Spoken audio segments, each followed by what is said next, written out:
Hey guys, welcome back to my channel. Today I do have a couple of scary stories for you guys. These are stories that have happened here in the state of California where I live, and I thought it would be interesting for me to share some of those stories. Some of the stories you might have heard of before because they were very big cases and yes, so I'm just going to get right into the stories. So I'm going to start with the one that happened at Yosemite National Park. Didn't happen exactly at that location, but it was at Yosemite. There was a handyman. His name was Cary Stayner. He worked at this motel where his victims that he ended up murdering were staying at. So he was a handyman, and so it was the mom, her daughter, and her teenage daughter, and the friend of the daughter who was also a teenager, and they were staying at this motel, and they were there to have a good time. And next thing you know, this guy, he enters their room by pretending that he was there to check on something. He needed to check something, and they let him in because he was an employee of the motel. Little did they know that this guy was going to end up murdering them. You can look this up, and I will also be inserting some pictures here. But I mean, the information is so graphic, it's so I'm gonna try not to get into too many details, but I will say that he raped the two teenagers, not the mother, and he ended up killing all three of them, you guys. And it kind of looks like he killed one by one. First the mom, and then the other two. And when this first happened, you guys, they had no idea who had done this. And 5 months later, there's another girl that's murdered at Yosemite. She was a guide at Yosemite, and she was also young. And the only reason they came up with this handyman was because it took for this other murder to happen.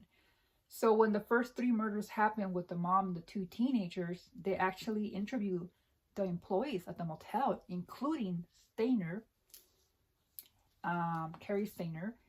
But they said that he was very calm. He had no record. So, he wasn't a suspect at that time. It wasn't until this other murder, and the only reason he got caught was because there was witnesses that reported the description of his vehicle. So, when they investigated, they eventually found out that it was him.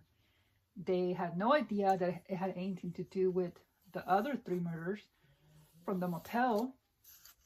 And so when they, brought him in, he actually ended up confessing, you guys, that to the investigators.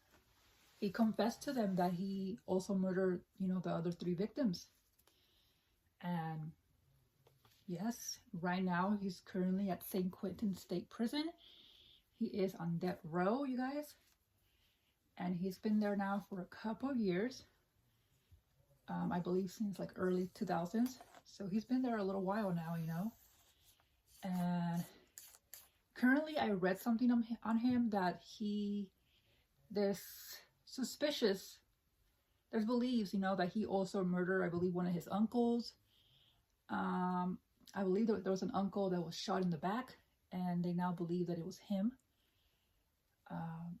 This guy, Cary Stayner, he also has a brother when that young brother, who is now dead actually, but when his brother was young, he was actually abducted, he was kidnapped, and that's a whole nother story. But if you guys end up liking this kind of videos, I will definitely, give more details on that story and so on. So yes, this is how this guy ended up getting caught. He's currently at St. Quentin State Prison. And on to the next story. So this is a guy from Santa Cruz, California. He was denied parole. His name is Adrian Gonzalez. He was actually very recently denied parole. He murdered, I believe the girl was 9 or 10 years old.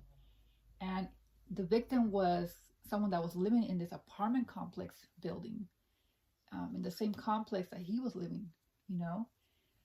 At the time when this happened, he was only a teenager. He wasn't even an adult, you know, Adrian Gonzalez. And, you know, from what I read, it seems like because she's a little girl, I don't want to go into too much details out of respect to the family, but he murdered her. You know, he murdered her, and he was caught. He was, you know, he went to, you know, he did his time, and then recently now he was up for parole, and he was denied parole. And it hasn't even been that long, you guys, since he's been,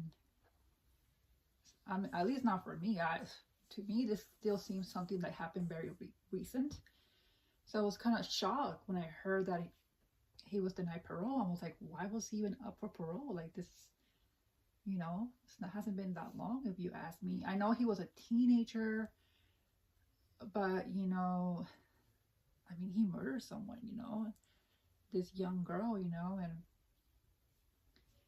yes, you guys, so there's that story. Let's see here.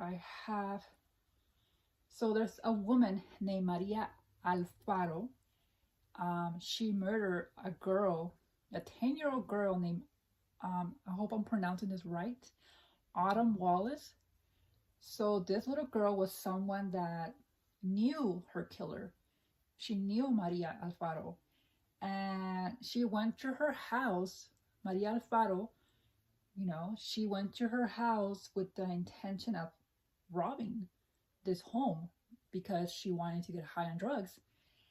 And she was someone that was familiar to the family. And so what ends up happening is that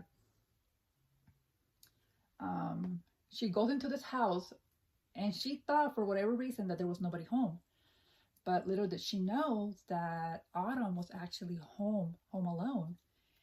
And, you know, I guess her plans didn't go as planned, and she ends up murdering this little girl. And when she got asked, like, why did you do this?